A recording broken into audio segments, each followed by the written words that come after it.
الحمد لله نحمده ونستعينه ونستغفره ونؤمن به ونتوكل عليه ونعوذ بالله من شرور أنفسنا ومن سيئات أعمالنا من يهده الله فلا مضل له ومن يضلله فلا هادي له ونشهد أن لا إله إلا الله وحده لا شريك له ونشهد أن سيدنا ومولانا محمدًا عبده ورسوله وصلى الله عليه وعلى آله وأصحابه وأزواجه وأتباعه وسلم تسليمًا كثيرًا كثيرًا. أما بعد فأعوذ بالله من الشيطان الرجيم. بسم الله الرحمن الرحيم.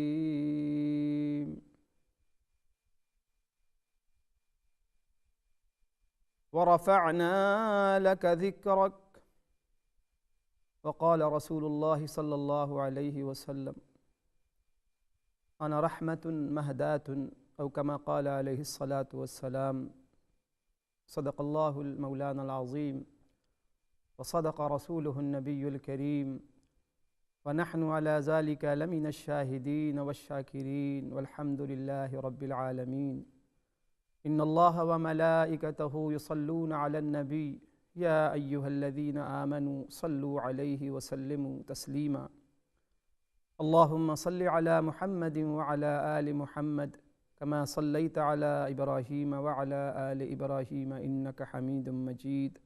اللهم بارك على محمد وعلى آل محمد كما باركت على إبراهيم وعلى آل إبراهيم إنك حميد مجيد. رب اشرح لي صدري ويسر لي أمري واحلل عقدة من لساني يفقهوا قولي. اللهم انفعني بما علمتني وعلمني ما ينفعني. محترم سامعین، میرے دینی اور اسلامی بھائیوں اور بہنوں، السلام علیکم ورحمۃ اللہ وبرکاتہ۔ میں علی انور قاسمی آپ کی خدمت میں حاضر ہوں، اور یہ بہت بڑی سعادت اللہ پاک کی جانب سے مجھے عطا ہوئی ہے کہ آپ کے سامنے میں رحمت عالم صلی اللہ علیہ وسلم کی سیرت بیان کروں۔ اس سے بڑی سعادت ظاہر ہے کہ اور کیا ہو سکتی ہے کسی مومن کے لیے، کسی مسلمان کے لیے، کہ رحمت عالم صلی اللہ علیہ وسلم جو وجہ تخلیق کائنات ہیں، مقصد کائنات ہیں، ان کا ذکر کرنے کا اگر موقع مل جائے، یہ سعادت مل جائے، یا آپ کا ذکر سننے کی کسی کو سعادت مل جائے، میں نہیں سمجھتا کہ اس سے بڑی اور کوئی سعادت ہوگی۔ اس پر ہمیں اللہ پاک کا شکر ادا کرنا چاہیے۔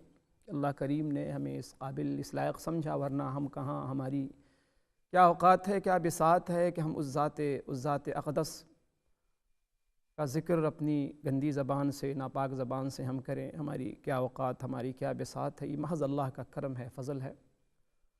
اور ساتھ ساتھ میں ان لوگوں کا بھی مشکور ہوں، ممنون ہوں، جنہوں نے مجھے دعوت دی ہے، جنہوں نے یہ موقع مجھے فراہم کیا ہے۔ تو میں اقرا چینل کے تمام ان کی جو پوری ٹیم ہے، میں سب کا مشکور ہوں، خصوصاً اس کے جو بانی ہیں، فاؤنڈر ہیں، حضرت مولانا قاسم صاحب مدظ اللہ العالی، میں ان کا بھی مشکور ہوں، جن کی وساطت سے، جن کے دم سے یہ سب کچھ چل رہا ہے۔ اللہ کریم ان کی صحت میں، جان میں، مال میں برکت عطا فرمائے، اور ان کی ان تمام کاوشوں کو قبول و منظور فرمائے اپنی بارگاہ میں۔ اور جو کام کر رہے ہیں، اللہ کریم اس کام کو ہر قسم کے شرور سے، فتن سے، نظر بد سے محفوظ رکھے، اور اس کام کے اندر دین دوگنی رات چوگنی اللہ کریم ترقی عطا فرمائے، آمین ثم آمین۔ حضرات گرامی، جیسا کہ آپ کو معلوم ہے کہ رحمت عالم صلی اللہ علیہ وسلم مقصد کائنات ہیں۔ آپ کی سیرت، آپ کی سوانح کوئی کیا بیان کر سکتا ہے؟ صدیوں سے آپ کی سیرت بیان کرنے والے مسلسل بیان کرتے چلے آ رہے ہیں۔ لاکھوں کی تعداد میں کتابیں مختلف زبانوں میں آپ کو ملیں گی، لیکن ہر سوانح لکھنے والا، سیرت لکھنے والا، کتاب لکھنے والا آخر میں یہی کہتا ہے کہ میں نے حق ادا نہ کیا، مجھ سے حق ادا نہ ہو سکا۔ رسول اللہ صلی اللہ علیہ وسلم کی اصل میں ذات گرامی ایسی جامع آپ کی ذات ہے، ایسی مکمل آپ کی ذات ہے۔ شاعر نے بڑی پیاری بات کہی ہے، شاعر کہتا ہے کہ ہر طرف تیرگی تھی نہ تھی روشنی، ہر طرف تیرگی تھی نہ تھی روشنی، آپ آئے تو سب کو ملی روشنی، بزم عالم سے رخصت ہوئی ظلمتیں، جب حرا سے ہویدا ہوئی روشنی۔ آگے شاعر بڑی اچھی بات کہتا ہے کہ اسوہ مصطفیٰ کی یہ تفسیر ہے، اسوہ مصطفیٰ کی یہ تفسیر ہے، روشنی روشنی روشنی روشنی۔ آپ کی تفسیر، آپ کی سمانے کوئی کیا بیان کرے گا؟ ہم کہاں اس قابل ہیں؟ ہمارے پاس نہ وہ علم ہے، نہ وہ زبان ہے، نہ وہ ہم وہ کیفیت بھی نہیں لا سکتے، ہم کہاں بیان کر سکتے۔ بہرحال ہم کوشش کرتے ہیں کہ اللہ پاک نے جتنی ہمیں صلاحیت، جتنے وسائل عطا فرمائے ہیں، جو اللہ پاک نے جتنی استطاعت ہمیں دی ہوئی ہے، اللہ کریم سے دعا ہے کہ اللہ کرے، ہم حق تو ادا نہیں کر سکتے کہ رحمت عالم صلی اللہ علیہ وسلم کی جامع شخصیت کو ہم آپ کے سامنے بیان کر سکیں اپنے الفاظ میں، واللہ ہم اس قابل نہیں ہیں۔ ہم اللہ پاک سے دعا کرتے ہیں کہ اللہ کرے کہ ہماری زبان سے رحمت عالم صلی اللہ علیہ وسلم کے شایع نشان کلمات نکلیں، جملے نکلیں، باتیں ہوں، ایسی کوئی بات زبان سے نہ نکلے، میرے جملہ نہ نکلے جو آپ کی شایع نشان نہ ہو۔ اللہ ہمیں اس سے بچائے۔ اور سامعین، ناظرین، ہمارے آپ سے بھی درخواست ہے کہ آپ جب بھی رحمت عالم صلی اللہ علیہ وسلم کا ذکر سنیں، تذکرہ سنیں، بڑی عقیدت کے ساتھ سنیے گا، بڑی محبت کے ساتھ سنیے گا، اور اس نیت سے سنیے گا کہ رحمت عالم صلی اللہ علیہ وسلم پوری کائنات کے لیے اللہ پاک نے جا بجا پورے قرآن میں اس کا ذکر کیا ہے۔ آپ نمونہ بن کر آئے ہیں پوری کائنات کے لیے، ساری انسانیت کے لیے آپ رحمت بن کر آئے ہیں۔ آپ کی زندگی کے اندر ہماری زندگی کے ہر شعبے سے متعلق کافی و شافی ہدایت ہیں۔ تو بہرحال کوشش میں کروں گا کہ رحمت عالم صلی اللہ علیہ وسلم کی سیرت پر جب ہم نے یہ قدم اٹھایا ہے، اللہ کے فضل و کرم سے، اللہ ہی سے دعا ہے کہ اللہ ہمیں ہمت بھی عطا فرمائے، حوصلہ بھی عطا فرمائے، طاقت بھی عطا فرمائے، ہمیں اللہ توفیق بھی دے اور ہمیں اخلاص بھی دے اللہ کریم، کہ جو کچھ ہم بیان کرنے جا رہے ہیں اس کا مقصد، غرض و غایت محض اللہ کی رضا خوشنودی ہو اور عملی زندگی میں ان باتوں کو نافذ کرنا ہو۔ ہمارے یہاں سننے سنانے کا ماحول بہت ہے، بہت ہم سنتے ہیں، ہزاروں تقریریں ہم آج تک سن چکے ہوں گے سیرت النبی صلی اللہ علیہ وسلم کے موضوع پر، میلاد النبی صلی اللہ علیہ وسلم کے موضوع پر بڑی تقریریں ہم نے سنی ہوں گی، بڑے بیانات ہم نے سنے ہوں گے، بڑے بڑے جید علماء کی خطابت ہم نے سنی ہوگی اور خطاب سنا ہوگا، یقیناً کوئی شک نہیں اس میں۔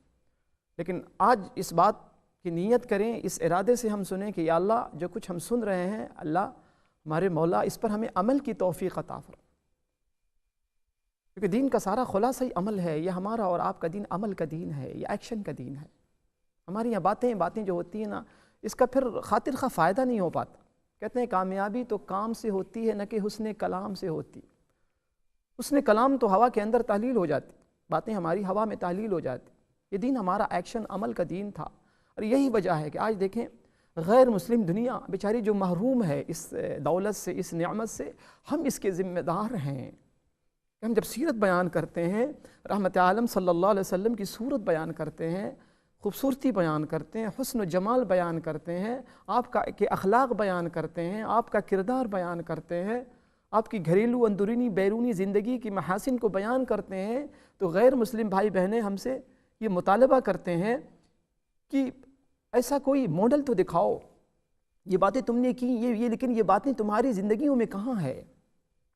مجھے وہ ماڈل تو دکھاؤ کہ تم نے عملی زندگی میں کتنی باتوں کو پر عمل کیا ہے، تمہاری زندگی میں وہ سیرت کی باتیں کہاں ہیں، رسول اللہ صلی اللہ علیہ وسلم کی سیرت کہاں ہے۔ اللہ کرے کہ آج ہم جو باتیں سننے جا رہے ہیں، تو اس بات کی نیت کر لیں، ارادہ کریں کہ یا اللہ ہم جتنی بھی باتیں سنیں گے یا اللہ ہمیں عمل کی توفیق عطا فرمائیے، کہ آج ہمارا بھی کردار، ہمارے اخلاق، ہمارے معاملات، ہمارے عقائد، ہمارے اعمال، ہماری شب و روز کی زندگی، 24 گھنٹے کی زندگی رحمت عالم صلی اللہ علیہ وسلم کے نقش قدم کے مطابق ہو جائے۔ اسی میں ساری کامیابی، یاد رکھیں کہ کار فرما، ساری دنیا آخرت کی ساری کامیابی اللہ نے رسول اللہ صلی اللہ علیہ وسلم کے طریقے میں رکھی، ساری کامیابی دنیا آخرت کی ساری کامیابی۔ بہرحال میں عرض یہ کر رہا تھا کہ رحمت عالم صلی اللہ علیہ وسلم کی شخصیت بڑی جامع، بڑی اکمل، بڑی بلند۔ اب ظاہر ہے کہ اس کا اندازہ آپ اس سے لگائیں کہ خود اللہ پاک نے رحمت عالم صلی اللہ علیہ وسلم کے نامی نامی، اسم گرامی اور آپ کی سیرت مبارکہ کہ قبولیت عام کا وعدہ خود اللہ پاک نے کر کے اس کا تذکرہ کر دیا ہے، جو آیت میں نے پڑھی سورہ علم نشرح میں، وہ آیت موجود ہے جو آیت میں نے تلاوت کی وَرَفَعْنَا لَكَ ذِكْرَكَ۔ اے میرے حبیب صلی اللہ علیہ وسلم، آپ کے مقام کو، آپ کے مرتبے کو، آپ کے نام کو ہم نے بڑی رفعت عطا فرمائی، بلندی عطا فرمائی۔ خالق کل، خالق کائنات جب خود کہہ دے، اللہ خود فرما دیں کہ آپ کے ذکر کو ہم نے بہت بلند و بالا کر دیا ہے، تو اللہ اکبر، کیا اب مزید کسی بھی شک کی گنجائش رہ جاتی ہے؟ ہمیں کسی قسم کی حیرت ہونی چاہیے کہ آپ کی سیرت پر ہزاروں کتابیں، لاکھوں کتابیں جو لکھی گئی ہیں، اور یہ سلسلہ قیامت تک قائم رہے گا، یہ ختم نہیں ہوگا۔ جیسے آپ کی شخصیت عالمی شخصیت، آپ کی دعوت عالمی دعوت، آفاقی دعوت۔ تو بہرحال سیرت کے موضوع پر تقریر کرنے سے پہلے میں عرض کر دوں کہ رسول اللہ صلی اللہ علیہ وسلم کی جو سوانح ہیں اور جو آپ کی سیرت ہے، اسے ہم 3 حصوں میں تقسیم کر سکتے ہیں۔ یعنی آپ کی حیات طیبہ، اس کو 3 حصوں میں آپ تقسیم کر سکتے ہیں۔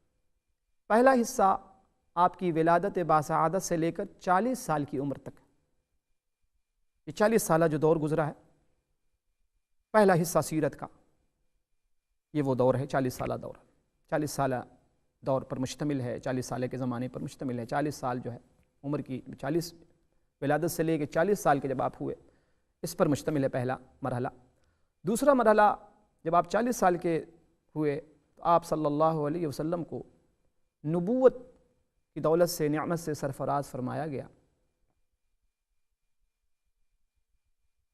تو 40 سال سے لے کے پھر مکی جو دور ہے، 13 سالہ دور مکی، مکہ مکرمہ میں آپ نے 13 سال گزارے ہیں۔ تو یہ دوسرا مرحلہ ہے آپ کی سیرت کا، آپ کی سوانح کا۔ اور تیسرا دور جو ہے ہجرت سے شروع ہوتا ہے اور پھر الرفیق الاعلیٰ یعنی رسول اللہ صلی اللہ علیہ وسلم کے وصال پر منتہی ہوتا ہے، ختم ہوتا ہے۔ یعنی 3 ادوار ہیں، 3 زمانے ہیں، 3 حصے ہیں۔ ایک دور 40 سالہ کا ہے، 40 سالہ دور ہے۔ دوسرا دور نبوت کے بعد سے لے کر 13 سالہ دور ہے، جسے ہم مکی دور کہتے ہیں۔ اور پھر مکی دور کے بعد جب مدنی دور شروع ہوتا ہے، جب آپ ہجرت فرماتے ہیں مدینہ منورہ، تو وہ 10 سالہ دور ہے، گویا 3 حصوں پر مشتمل ہے۔ اور پھر مکی اور مدنی دور کے اندر بھی، مکی دور کو بھی پھر مؤرخین نے، سیرت نگاروں نے، سیرت پر کتابیں لکھنے والوں نے، علماء محققین نے اس کے الگ الگ پھر حصے کیے ہیں۔ مکی دور کو بھی علماء محققین نے 3 حصوں پر مشتمل اور منقسم کیا ہے، تقسیم کیا۔ کہ مکی دور کا پہلا 3 سال جب دعوت خاموشی سے پھیلتی رہی، دار ارقم میں دعوت دی جاتی رہی، اور وہاں اس وقت اعلان کرنے کی اجازت نہیں تھی۔ پھر 3 سال کے بعد سے جب دور شروع ہوتا ہے، اس وقت سے لے کے 10 سال تک، اور پھر 10 سال کے بعد سے 3 سال جو گزرا ہے 13 سال، یعنی 3 حصوں پر مشتمل۔ یہی حال مدنی دور کے اندر بھی ہے کہ مفسرین نے، علماء محققین نے، مؤرخین نے 3 حصوں پر مدنی دور کو مشتمل کیا۔ پہلا دور ہجرت سے لے کے صلح حدیبیہ تک ہے، 6 ہجری تک۔ پھر 6 ہجری سے لے کے دوسرا دور شروع ہوتا ہے، وہ ہے فتح مکہ تک۔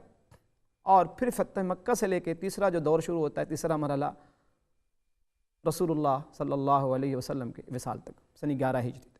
تو اس طریقے سے ہمارے محققین، علماء نے، مفسرین نے اور مؤرخین نے، سیرت نگاروں نے تقسیم کیا تاکہ باتیں اچھی طرح سمجھ میں آئیں۔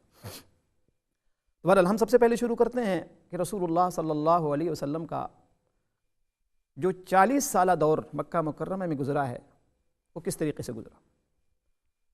اس میں ایک بات اور ذہن میں رکھیں کہ 40 سالہ جو دور ہے رحمت عالم صلی اللہ علیہ وسلم کا، اس 40 سال کے اندر جو واقعات ہمیں ملتے ہیں وہ 13 سال جو مکہ میں یعنی مکی جو دور گزرا ہے، نبوت کے بعد کا جو دور گزرا ہے، اس کے مقابلے میں 40 سال کے واقعات بڑے تھوڑے ہیں، مواد بہت کم۔ اور پھر 13 سال کے جو واقعات ملتے ہیں رسول اللہ صلی اللہ علیہ وسلم کے مکی دور کے، وہ مدنی دور کے واقعات کے مقابلے میں بہت تھوڑے۔ وجہ اصل میں اس کی ظاہر ہے، اب یہ آپ سمجھ لیں گے۔ وجہ اس کی یہ ہے کہ رحمت عالم صلی اللہ علیہ وسلم کا جو 40 سالہ دور ہوا گزرا ہے مکہ مکرمہ میں نبوت سے قبل کا، قبل از نبوت، اس 40 سالہ دور کے اندر ظاہر ہے کہ رسول اللہ صلی اللہ علیہ وسلم کو خود بھی معلوم نہ تھا کہ آپ نبی بننے والے ہیں، نہ آپ کے ارد گرد جو لوگ تھے ان کو معلوم تھا یہ صاحب آگے چل کر کوئی بہت بڑا دعویٰ کرنے والے ہیں، نبوت کا دعویٰ کرنے والے ہیں۔ اگر ایسا ہوتا تو ظاہر ہے کہ مکہ کے رہنے والے پھر رسول اللہ صلی اللہ علیہ وسلم کے ایک ایک ادا کو مرتب کرتے، ایک ایک ڈائری رکھتے اور رسول اللہ صلی اللہ علیہ وسلم کے سارے واقعات مرتب ہوتے۔ لیکن ظاہر ہے کہ اب رسول اللہ صلی اللہ علیہ وسلم خود بھی آپ آشنا نہ تھے کہ میں نبی بننے والا ہوں اور میں نبوت کا دعویٰ کرنے والا ہوں۔ یہی وجہ ہے قرآن نے بڑا پیارا نقشہ کھینچا ہے، سورۃ الضحیٰ کے اندر اللہ پاک نے اسی کا ذکر فرمایا ہے۔ فرمایا کہ الم یجدک ووجدک ضالا فہدا، اے میرے محبوب صلی اللہ علیہ وسلم، کیا آپ کو اللہ نے سرگشتہ نہیں پایا، حیران و پریشان نہیں پایا؟ ایک بات اور بتا دوں کہ دیکھیں اللہ میری حفاظت فرمائے، میری زبان کی حفاظت فرمائے، چونکہ بہت مشکل ترین یہ موضوع ہے، بہت مشکل ترین۔ میں بڑی معذرت کے ساتھ اللہ سے دعا کے ساتھ یہ سلسلہ میں نے شروع کیا ہے، بہت مشکل ترین ہے۔ یاد رکھیں کہ انبیاء علیہ الصلوۃ والسلام کی شخصیات بہت بلند و بالا ہے، خصوصاً رحمت عالم صلی اللہ علیہ وسلم۔ ہمارا عقیدہ اہل سنت والجماعت کا کہ نبی خصوصاً سید الانبیاء، سید البشر، سید کائنات رحمت عالم صلی اللہ علیہ وسلم کی شان میں ادنا درجے کی گستاخی اور بے ادبی انسان کو کافر بنا دیتی ہے، دائرہ اسلام سے خارج کر دیتی ہے۔ اس لیے الفاظ میں بھی آدمی کا اس بات کا خیال رکھنا چاہیے کہ جس انداز سے وہ ڈسکرائب کر رہا ہو قرآن کی آیات کو اور انٹرپریٹ کر رہا ہو تو بہت ہی مناسب الفاظ، مناسب موضوع الفاظ، مؤدب مہذب قسم کا الفاظ، مہذب قسم کا انداز ہونا چاہیے۔ اب یہاں ووجدہ کا دیکھیں، ضال کا جو لفظ ہے نا عربی میں، اس کے کئی معنی آتے ہیں، لیکن جب آپ ترجمہ کرتے ہیں تو سیاق و سباق، کانٹیکسٹ کو سامنے رکھ کے آپ ترجمہ کریں گے کہ یہ جو لفظ ہے کہاں استعمال ہو رہا ہے، سیاق و سباق، کانٹیکسٹ، کس کانٹیکسٹ میں بات ہو رہی ہے۔ یہاں جو آیت نے قرآن کی جو آیت ہے یہاں ترجمہ ہوگا کہ آپ کو اللہ پاک نے پریشان پایا، سرگشتہ پایا، حیران پایا، پھر اللہ پاک نے آپ کی رہنمائی فرمائی۔ آدمی جب پریشان ہوتا ہے تو پریشانی دور کر کے اس کی رہنمائی کی جاتی۔ اب یہ کہ آپ پریشان کیوں تھے، سرگشتہ کیوں تھے، حیران کیوں تھے؟ کیونکہ آپ کو اپنے کام اور اپنے مشن کا سیرا نہیں مل رہا تھا۔ اللہ پاک کی معرفت تو تھی فطری طور پہ، لیکن نبی کی معرفت اللہ کے بارے میں سب سے زیادہ بلند و بالا ہوتی ہے، عام مسلمان کے مقابلے میں سب سے زیادہ۔ نبی کہتے ہیں اس کے سم تھنگ یونیک، کہ نبی جیسا کوئی ہو ہی نہیں سکتا۔ اس لیے الحمدللہ ہماری سنت والجماعت کی عقیدہ ہے کہ اللہ کی ذات جس طریقے سے اپنی وحدانیت میں، اپنی معبودیت میں، اپنی شان میں بالکل یکتا ہے، بے مثال ہے، وحدہ لا شریک ہے، اسی طریقے سے رحمت عالم صلی اللہ علیہ وسلم اپنی عبودیت میں، اپنی عبدیت میں، اپنی بشریت میں، اپنے تمام کمال میں، اپنی انسانیت میں وحدہ لا شریک ہیں، کہ آپ جیسا کوئی بشر ہو ہی نہیں سکتا، آپ جیسا کوئی عبد جس نے بندگی کا حق ادا کر دیا ہو نہیں سکتا صبح قیامت تک۔ یہ ہمارا عقیدہ یاد رکھیے۔ تو بہرحال عرض کر رہا ہوں کہ یہاں ووجدک ضالا، اللہ پاک نے اس کی طرف اشارہ کیا ہے کہ اے میرے محبوب صلی اللہ علیہ وسلم وہ وقت یاد کیجئے جب آپ پریشان تھے، سرگشتہ تھے، آپ حیران تھے کہ وہ سرا پانے کے لیے کہ کس طریقے سے اللہ کی عبادت کی جائے، عبادت کا طریقہ کیا ہو۔ حدیث کے اندر جو الفاظ ہیں کہ آپ تعبد یعنی عبادت تو کرتے تھے، لیکن عبادت کس طریقے سے کیا جائے، اللہ کی عبادت کس انداز سے کی جائے، اس کی پوری تفصیل آپ کے ذہن میں نہیں تھی۔ اللہ نے اس کا ذکر فرمایا کہ ووجدک ضالا فہدا۔ میرے حبیب صلی اللہ علیہ وسلم آپ یاد کریں اس وقت کو، آپ کتنی پریشان تھے، آپ سرگشتہ تھے، پھر اللہ پاک نے فہدا، اللہ پاک نے آپ کی رہنمائی کی۔ یہاں بھی دیکھیں ہدایت کے معنی رہنمائی کہیں کہ اللہ پاک نے آپ کی رہنمائی کی۔ معاذ اللہ، نعوذ باللہ، یہاں اس کے علاوہ کوئی ترجمہ اور نہیں کرنا چاہیے ادب کے خلاف۔ تو عرض یہ کر رہا ہوں کہ نبوت سے پہلے کا جو دور گزرا ہے، 40 سالہ دور، اللہ پاک نے اس کا تذکرہ کیا ہے۔ خود رسول اللہ صلی اللہ علیہ وسلم کے بارے میں آپ جانتے ہیں کہ آپ غار حرا، کوہ حرا میں آپ چلے جاتے تھے، کئی راتیں آپ نے وہاں گزاری، کئی دن آپ گزارا کرتے تھے، ساتھ میں ستو اور پانی بھی لے جایا کرتے تھے خورد و نوش کے لیے۔ اللہ پاک نے اس کا تذکرہ کیا ہے قرآن مجید کے اندر۔ ایک بات اور ذہن میں رکھیں کہ جو نبوت ہے نا، نبوت کسبی نہیں ہوتی، یہ وہبی ہوتی ہے۔ کسبی اسے کہتے ہیں کہ وہ چیز جو انسان اپنے کمال سے، ریاضت سے، مجاہدے سے حاصل کر لے۔ تو نبوت کوئی بھی انسان اپنی ریاضت سے، مجاہدے سے، اسٹرگل کر کے، ایفرٹس کر کے نہیں حاصل کر سکتا، نہیں حاصل کر سکتا۔ ہاں، انسان تقوی، ولایت، یہ چیزیں مجاہدے سے حاصل کر سکتا ہے، اسٹرگل کر کے، ایفرٹس کر کے، کوشش کر کے، مجاہدہ کر کے حاصل کر سکتا ہے۔ لیکن نبوت یہ محض اللہ کا کرم، فضل ہے، وہبی ہے، محض عطائی ہے، یہ اللہ کی طرف سے، جس کو اللہ پاک پسند فرماتے ہیں اسے اللہ پاک عطا فرما دیتے ہیں۔ اس میں کسی کا زور، کہتے ہیں کہ این سعادت بزور بازو نیست، یہ بزور بازو نیست نہیں، بازو کے بل پر، اپنی طاقت کے بل پر نہیں لے سکتے۔ اس لیے ہم الحمدللہ ہمارے یہاں اہل سنت والجماعت کا عقیدہ ہے کہ انبیاء علیہ الصلوۃ والسلام جتنے بھی تشریف لائے ہیں، آدم علیہ الصلوۃ والسلام سے لے کر حضرت خاتم النبیین صلی اللہ علیہ وسلم تک جتنے انبیاء علیہ الصلوۃ والسلام تشریف لائے، کم و بیش 1,24,000، یہ سارے اللہ کی جانب سے الیکٹڈ ہیں، اس میں کسی اور کا کوئی عمل دخل نہیں۔ تو نبوت یہ وہبی ہے، اللہ نے جب تک چاہا کہ نبوت جاری رہے، اللہ پاک نے جاری رکھا، اور انسانوں میں سے اللہ پاک نے بہترین نفوس کو، بہترین شخصیات کو منتخب کیا نبوت کے لیے، آدم علیہ الصلوۃ والسلام سے لے کر حضرت خاتم النبیین علیہ الصلوۃ والسلام تک۔ اور جب چاہا اللہ نے کہ اب نہیں جاری رکھنا ہے، نبوت کا دروازہ اللہ پاک نے بند کر دیا۔ اب نبوت قیامت تک نہیں آئے گی، اب شریعت قیامت تک نہیں آئے گی، اب دین قیامت تک کوئی نیا دین نہیں آئے گا۔ فرما دیا گیا ان الدین عند اللہ الاسلام، اب جو اللہ کے نظر میں، اللہ کے نزدیک پسندیدہ جو دین ہے وہ اسلام ہوگا۔ بہرحال عرض یہ کر رہا ہوں کہ اللہ پاک ہمیں صحیح سمجھ عطا فرمائے کہ اس نیت سے ہم سنیں رسول اللہ صلی اللہ علیہ وسلم کی سیرت کو اور آپ کی کمالات کو، آپ کی جامش، آپ کی شخصیت کے اندر ساری کائنات کے کمالات جمع کر دی۔ کسی شاعر نے کہا ہے، حسن یوسف دم عیسیٰ ید بیضا داری، آنچ خوباں ہمہ دارن تو تنہا داری۔ شاعر کہتا ہے کہ اللہ کے حبیب صلی اللہ علیہ وسلم دیگر جتنے انبیاء علیہ الصلوۃ والسلام کو جتنے کمالات، خوبیاں الگ الگ انڈیویجول دی گئی ہیں، وہ تمام خوبیاں آپ کی ذات اقدس میں جمع کر دی گئی ہیں۔ تمام خوبیاں جو الگ الگ انفرادی طور پر انبیاء علیہ الصلوۃ والسلام کو کمالات دیے گئے ہیں، آپ کی ذات اقدس میں وہ ساری چیزیں، وہ سارے کمالات، یعنی اس سے آگے کمال کوئی ہو ہی نہیں سکتا، اگر ہوتا تو دے دیا جاتا۔ تو اللہ پاک سے دعا ہے، اللہ پاک سے دعا کر کے اٹھیں یہاں سے کہ یا اللہ جتنی بھی باتیں ہم نے سنی ہیں، ہماری باتوں میں برکت پیدا فرما دے، کیونکہ باتیں بہت ہوتی ہیں۔ اللہ کرے کہ ہماری باتیں اللہ کو پسند آ جائیں، اللہ پسند کر کے ہمیں عمل کی توفیق دے دے۔ یقین جانیے کہ ہمارا یہ تذکرہ کرنا اور سننا، آپ کو کیا پتہ کیا بعید کہ اللہ اسی پر ہماری بخشش مغفرت فرما دیں کہ تم میرے محبوب کا تذکرہ کر اور سن رہے تھے۔ اللہ کریم ہمیں عمل کی توفیق عطا فرمائے۔ آپ حضرات بھی دعا کریں، میں بھی دعا کروں کہ اللہ ہمیں رحمت عالم صلی اللہ علیہ وسلم کے نقش قدم پر چلنے کی توفیق عطا فرمائے، آپ کی سچی محبت اتباع ہمیں نصیب ہو۔ وآخر دعوانا ان الحمد للہ رب العالمین۔